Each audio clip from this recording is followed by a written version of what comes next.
Geometry का ये सवाल एसएससी सीजीएल में पूछा गया है, जहां पे आपको कॉन्सेप्ट पता है तो सवाल का उत्तर देख के टिक कर सकते हैं। क्वेश्चन ये कह रहा है भाई मेरे, एक समबाहु त्रिभुज के अंदर किसी बिंदु से तीनों भुजाओं पे डाले गए लंब की लंबाई क्रमशः P1 P2 P3 है, तो बताइए भुजा की लंबाई क्या होगी। हम सीधे कहेंगे 2/√3 into P1 plus P2 plus P3 होगा। कैसे sir?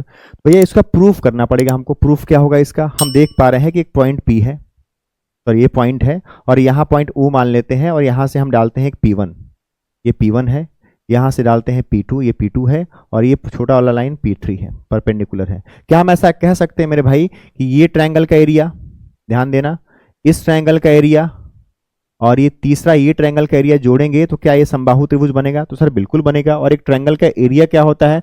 1/2 into base into height होता है। तो क्या नीचे वाला ट्रायंगल का एरिया कह सकते हैं 1/2 into base into height A into P1 होगा, प्लस इस ट्रायंगल का एरिया होगा 1/2 A इंटू P2 होगा, और इसका एरिया होगा छोटे वाले का, इधर वाले का 1/2 A इंटू P3 होगा।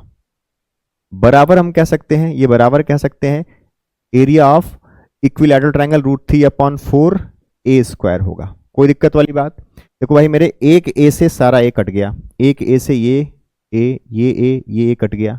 ये बात समझ में आ रहा है? कोई दिक्कत वाली बात?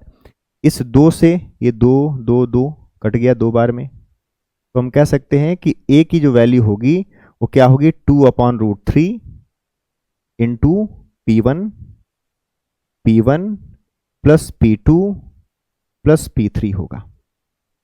कौन सा ऑप्शन होगा मेरे भाई? ऑप्शन नंबर A क्वेश्चन का राइट आंसर होगा। तो कॉन्सेप्ट याद है तो एग्जाम में तुरंत करेंगे, नहीं याद है नहीं कर पाएंगे, तो ऐसे ही कॉन्सेप्ट के लिए फॉलो करिए वनडेयर्स को। Thank you.